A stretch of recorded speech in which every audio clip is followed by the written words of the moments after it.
J. Warner Wallace is a cold case homicide detective who's been investigating cold case murders in Los Angeles County for over a decade. His work has been featured on Fox News, Dateline, and Court TV. Now, we join him as he applies his investigative skills to making a case for Christianity.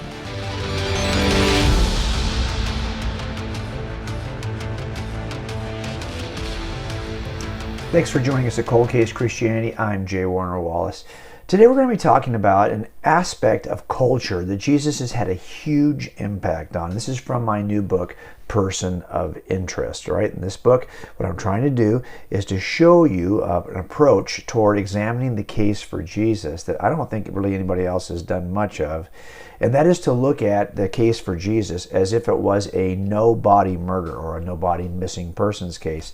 That's where somebody kills a spouse and then claims that she ran off when in fact he murdered her and there's no evidence in the crime scene. We don't even work it as a homicide for the first several years. And then sure enough, once we open the case as a homicide, we have no evidence in the crime scene to return to. So how do you make a case when you have no evidence in a crime scene? Well, you trace the fuse that led up to that explosive moment when something terrible happened, and then you examine the fallout of that blast and the blast radius. It's fuse and fallout, and I decided to take a look at the person of Jesus in the same way. If we had no evidence from the New Testament at all, if in fact we simply rejected even looking at the New Testament for evidence, what would we know about Jesus from simply the fuse and fallout of history? Well, on today's episode of our NRBtv show and our YouTube channel, we're going to be looking at the evidence in the fallout in an unusual area, the area of art. Now, what I'm trying to do here in every aspect of the fallout is not just to show that Jesus had a big impact, because clearly Jesus had a big impact on a lot of things, and Jesus and his followers impacted history in huge ways. But I'm looking at those areas of culture in the fallout in which you can look both for the kind of impact that Jesus had, plus try to reconstruct the story of Jesus from the details, from the fingerprints that are left in that impact. In other words, I'm not just looking at some aspect of culture that Jesus impacted, but I'm looking at those aspects of culture where we can actually mine out and reconstruct the story of Jesus even if we had no New Testament. And I think you'll be interested to see how art is one of those aspects. Both huge impact, and he left his fingerprints in the lives of artists and in the lives of the art they created that allows us to reconstruct the story of Jesus whole cloth, even if you don't have anything in the New Testament. You might afterwards be scratching your head and asking the question, why is it that this guy in ancient history had this kind of inspiring effect on this aspect of culture, so much so that the details of his life are still readily available to us? I think that's the approach here. So we're going to start. This is an episode of Hope One, which is Frank Turek's wonderful show on his YouTube channel. And Frank Turek has cross-examined also at the NRBtv network. So you probably are familiar with Frank's work. So what this was a live YouTube presentation we did. So the sound quality in this to me is okay. I think that visually it's really solid, so I want you to take a look at it, and just please bear with me as the sound quality is maybe a little less than you would expect from a microphone that's typically either dedicated to podcasting or dedicated to broadcasting. Remember, this had to go through the internet in order to be seen by people at Hope One. So that's the only caveat here, but I think the rest of it will be very, very informative for you, and I hope you will take a look and just recognize for yourself. Look, when we make a case for Jesus, we often will make the case from an experience in our own life, which is good. But we want to do more than that, because even people who aren't Christians will have some experience they'll tell you about in their own life that they think confirms for them that their religious worldview is true. We actually could do more than that. There's more than enough evidence. Again, I wrote Cold Case Christianity to demonstrate that there's evidence in the crime scene of the Gospels that demonstrates they are reliable accounts of the life, death, and resurrection of Jesus. In Person of Interest, we're talking about the evidence that's outside the crime scene of the New Testament to be able to make the same kind of case. Together, inside and outside, that's a powerful case. So listen and take just a watch of this next episode here, because we're going to be talking now about the impact that Jesus had on the visual arts. I want to show you the powerful way in which Jesus has impacted the world. So I'm just going to over to a presentation here real quick with Jorge, and we're just going to jump right in. All right. So if you think about it just in terms of the way that that this has kind of exploded on the scene, there's an impact that Jesus makes on the world. His arrival does not go unnoticed. In fact, I would argue that there are four ways that Jesus changed everything as a fallout. Imagine if a bomb was to explode at the turn of this millenniums, and you would have a fallout from that explosion known as Jesus of Nazareth. When he came on the scene, he created a tidal wave of inspiration and a tidal wave of change. And I think you'll see this in four categories. And the fallout, by the way, explains who Jesus is. I think you'll see this, number one, in the fact that so much is written about Jesus after the fact. You'll also see that so much inspiration, that's what we're going to talk about today. You'll also see that education and science is forever changed by the arrival of Jesus of Nazareth, and that every other worldview, theistic worldview, ends up bending its knee to Jesus of Nazareth as well. But all we're going to do today is just talk about this one section here, which is imagination. Because this is where I think we can get some hope. I want to inspire you to, during this pandemic time, to be hopeful and to be creative. I see this all the time right now. I was watching a video yesterday of a young lady who owns a hairstyle shop, and she's a hairstylist, and she's trying to be creative about how to reopen given her conditions there in her state. And I'm watching how she's got people coming in and what they have to do to get in and how she's serving them. And I'm thinking, man, this is really creative. We can't help but be creative. And our ingenuity is exercised during times of trial. And that gives me hope that we are still created in the image of God, reflecting his beauty and his imagination. So let me jump back and show you. If you look at the first century, right, you will see, and let's just kind of imagine a time clock here, and we'll put Jesus at the center of it. If you imagine through the course of time over the centuries, in the earliest days, there weren't a lot of people in the Christian faith to begin with. It started very, very small, as you know. So without a large population and without the kind of position, like Judaism at least had a position in the empire, even though it wasn't a great position, other worldviews, religious worldviews had a position, but the Christians didn't. They also lacked property. These people didn't own like temples and places of worship yet. And they also lacked patronage. There wasn't anybody who was like big donors who were coming in and saying, hey, we will sponsor your creative works. And finally, they lacked permission. They didn't have permission from the government to even really claim that Jesus was the only God. And finally, they didn't have the protection so that whatever they would create wouldn't be destroyed. Imagine trying to create art, trying to create inspiration, being inspired to create art in this environment. We know that this is the generation that was persecuted for their beliefs. As a matter of fact, we know this historically because we can read it on the pages of history. Tacitus tells us that they were accused and executed. Suetonius says they were punished. And Pliny the Younger will talk about, hey, if they didn't bend their knee to the Roman gods and claim them as their own, they would be either punished or persecuted if they persisted. It's in this context that we see tons of people dying for what they believed, including all of these kind of well-known Christians over the course of history. That's why we call this the age of Christian martyrdom. It's under these emperors that Christians consistently were persecuted. Some were executed. I would think in this kind of an environment, you know what I would expect in terms of art? Not much. I would expect there to be very little in an age when you don't have a lot of people to begin with, not any position within the empire, you don't have any property to paint on or to sculpt with, you don't have any patronage, permission, or protection. Yet, what do we see? I want to show you what we see, how creative we are as Christians, even under persecution. If you look at just the earliest centuries of the Christian worldview, of Christianity, what you're going to see in the earliest centuries is a robust representation of Christian art. This is just some of it you'll see, all before Christianity is made the religion of the empire. I'm surprised to find anything, yet you will find interesting things about Jesus early in history, through the earliest ages. Now, why would that be the case? I think you see this. Like, why would people be so inspired to paint, etch, draw Jesus, given that they had to do it in the catacombs, in places where it was secret? You see, most of the earliest artwork created by Christians is in catacombs.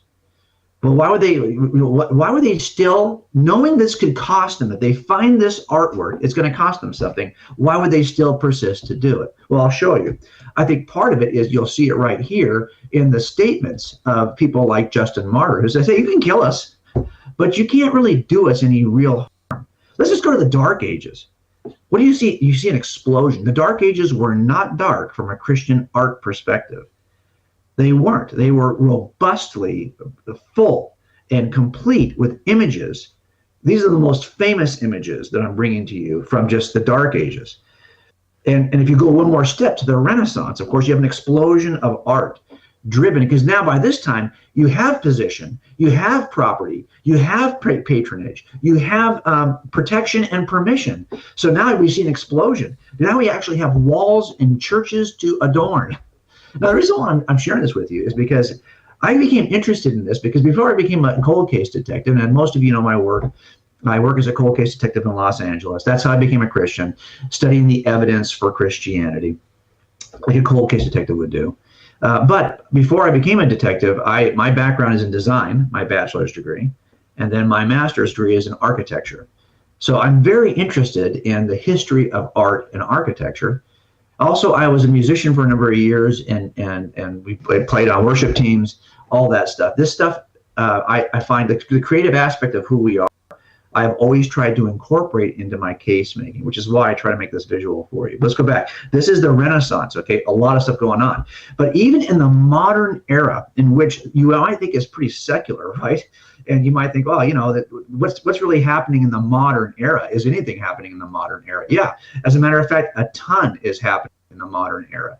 It's not as though, even though we're in a secular environment, it's not as though this impacts a number of people who are painting about Jesus. And by the way, you might think, oh, well, Jim, you're just bringing up the history of Western art. Well, you know, let me show you. Actually, if you have an A to Z of all of the countries in the world, you will see that Jesus is painted in all of them A to Z. Now, what's interesting about that is, as you look at this collection of art, you will see that it is very different culturally, one item to the next. In other words, the styles of art, the way they're painted, the materials they're using, the representations of Jesus are contextualized for every country. So here's everything from Argentina to Zimbabwe. And you will see that Jesus is represented more than any other figure who ever lived. In every epic period of history, of every epic period of of art history, and in every country in which art is being done. That's a huge impact. I think about that for a second. He's the most inspirational figure, really, not in the world, in the entire world, not just in the West, in the world. And think about this. There's a lot of other deities that people worship and were actually worshipped both before and after Jesus. Well, guess what? None of these are as represented in art in any context as Jesus. Jesus captures all of it. Now, here's what's really interesting about it. It's not just that he inspires all of us to paint him. It's that if you can actually reconstruct the story of Jesus. So here, for example, is the Gospel of Mark. And what I did is I went through the Gospel of Mark and I identified every major significant story. I've got them all on the screen here. You can barely see them, but this is from the baptism of Jesus all the way down to the resurrection of Jesus along the way. You know, when John is beheaded, when Jesus feeds the 5,000, when he walks up. I just went line by line and I identified what are the chapters and episodes that are represented in the Gospel of Mark. Well, I don't know if you realize this or not, but you can go back. If you lost the Gospel of Mark, if you didn't have any New Testament at all, what would you know about Jesus?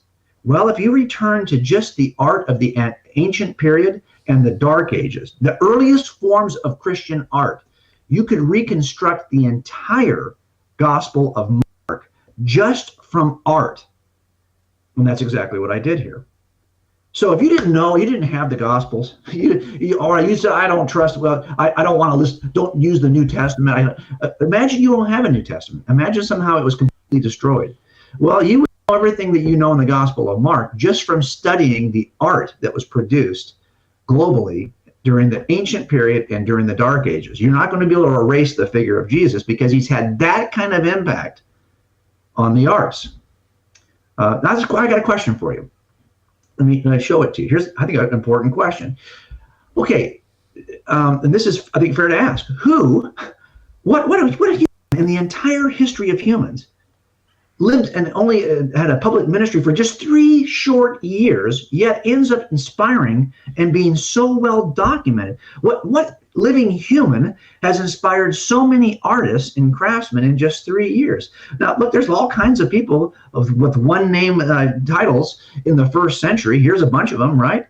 You know, none of these people inspired this kind of art. And these are people who were emperors and people in important positions. These are philosophers and poets and writers. All of these people combined don't have this kind of impact on the arts, this kind of impact on literature, this kind of impact on music. One person has this kind of impact. Now, let me just go a little step further with it because I love geeked out by the arts. I'm going to show you a couple of things here. Let's go back to our timeline now, okay?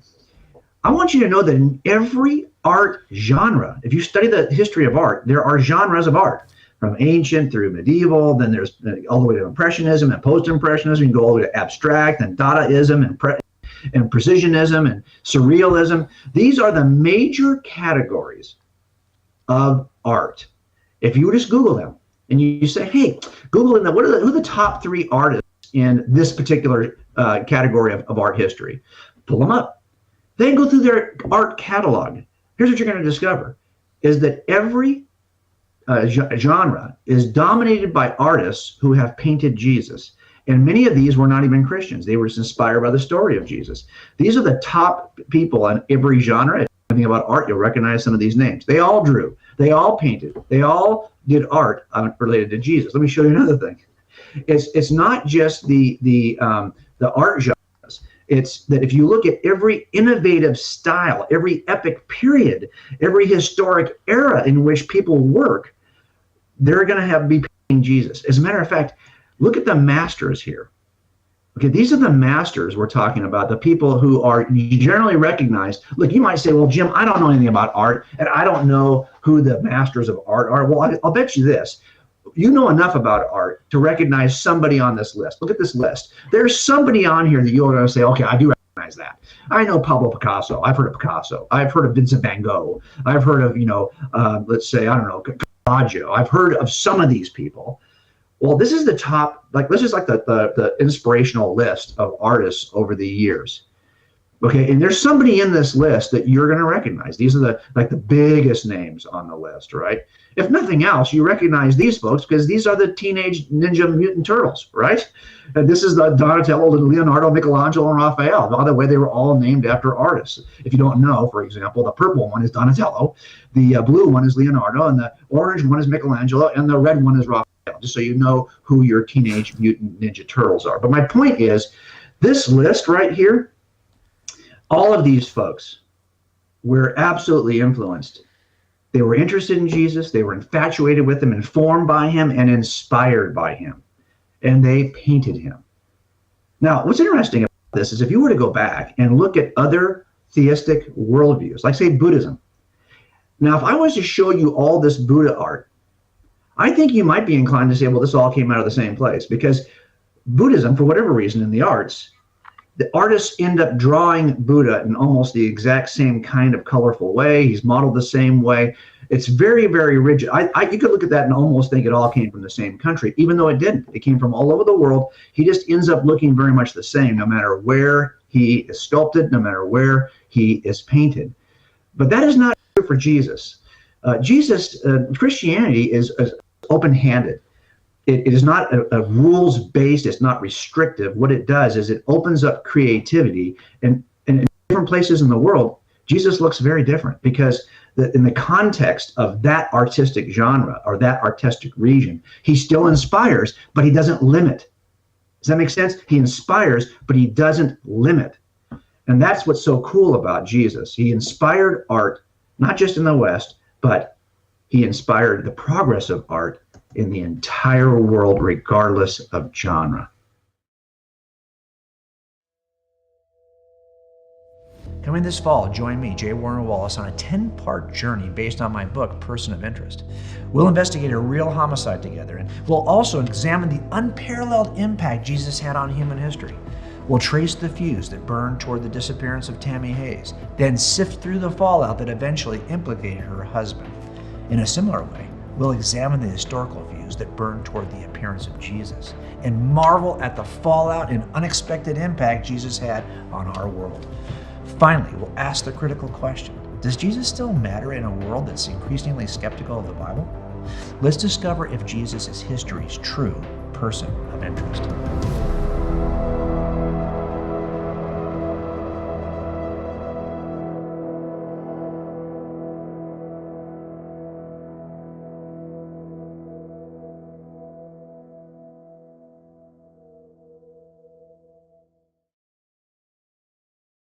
Do you get a sense that censorship is rising? If we simply just reiterate the teaching of Jesus of Nazareth, there's a good chance someone in the culture is going to see that as intolerant. I'm J. Warner Wallace, cold case detective and Christian case maker. If your concerns like I am about being deplatformed, about being canceled by a culture that has control over your mechanisms to interact with each other, and that's what it is with social media, then please join us at a private community we are building at coldcasechristianity.com. And I want you to join us if you're interested in being mentored, in being discipled in a way that will help you become a better Christian case maker. It's a platform where you can know, is the Bible true and does it matter? Those two things will change your life. Join us at coldcasechristianity.com. You won't regret it.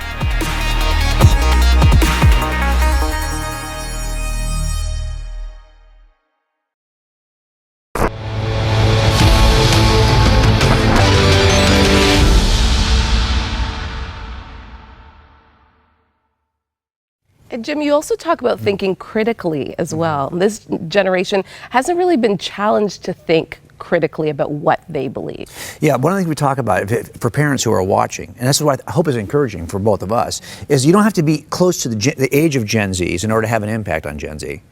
And I'm 58, and my kids are all adults.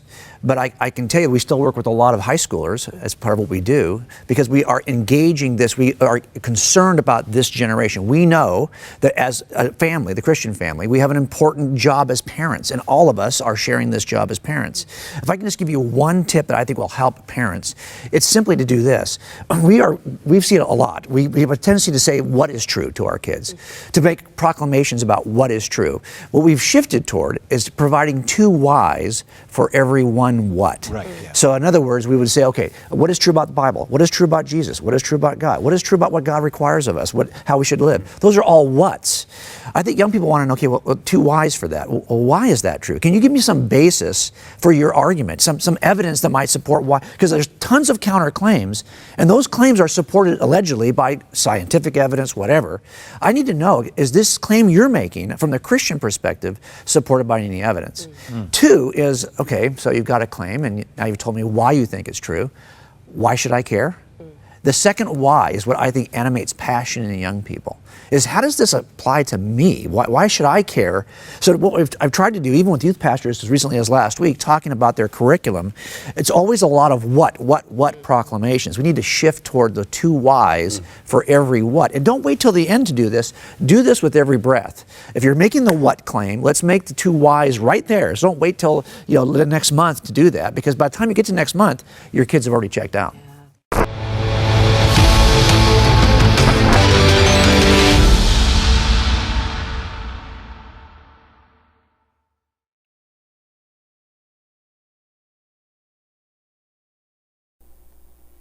Okay, I hope that helped you to see that the impact that Jesus had is not just the impact on Western art, it's the impact on global art. Nobody had the kind of impact on the arts. No one has been painted, sculpted, etched, drawn, sketched more than Jesus of Nazareth. He has inspired artists globally. And as we showed you just a minute ago, his person is adaptable, because God comes to us, humans created in his image. All of us, regardless of culture, are still humans created in the image of God. Why would you be surprised then that when he really shows up in history, he's the kind of deity, the kind of being that adapts so easily to every aspect of human culture, since all of us as humans are equally imaged in God's image. We are equally designed in God's image. That's why Jesus adapts to so many different cultures and is drawn so differently, painted so differently, etched and sculpted so differently than other deities, like, for example, the Buddha we showed you. All right, so that being said, I wanted to just help you to see how this kind of case can be used to help you discuss the gospel with your friends. Look, I came out of the arts first, so I became a detective only after being an architect, and my bachelor's degree was in design. So you might think, well, look, what kind of people can I reach with the evidence for Jesus? Well, it turns out in Person of Interest, what I'm trying to demonstrate is there are so many different aspects of diverse aspects of culture that Jesus impacted, that if you know somebody who's got a certain inclination on one set of interests or another, I'll bet you that set of interests that person is engaged in or chases as a regular part of his or her routine has been deeply impacted by Jesus and his followers. As a matter of fact, the 5 things that I would have said were most important to me as an atheist, which would have been the arts, visual arts, music, literature, education, science, all 5 of those have been deeply impacted by Jesus, and his fingerprints are all over them. So if you've got someone in your life who is engaged in or just interested in one of those 5 areas of culture, you can actually now make a case just from the impact that Jesus and his followers have had in that area that he or she so reveres. Now, last thing, to learn more about this book, please visit our website at personofinterestbook.com, because you're going to see we've got a great package of bonus materials so that now that you're learning this case, you will be able to teach it to others. That you'll be able to teach it just from the free materials we're going to send you if you purchase the book and post a review. It's pretty simple. You purchase the book and post a review, we're going to send you a 525 slide PowerPoint that's animated with about 3,000 images that are layered. We're going to send you 90 Bible inserts you can use in your class, 8 videos that describe how to use this material or just show you examples of us teaching the material, and finally a video to help you learn how to teach it yourself. All of that's available at personofinterestbook.com. All right, that's it for this week. I'll see you next week right here at Cold-Case Christianity. To hear more from J. Warner Wallace, please visit coldcasechristianity.com. For more information on this week's topic, visit youtube.com/coldcasechristianity with J. Warner Wallace. Thank you for joining us on this Cold Case Christianity broadcast.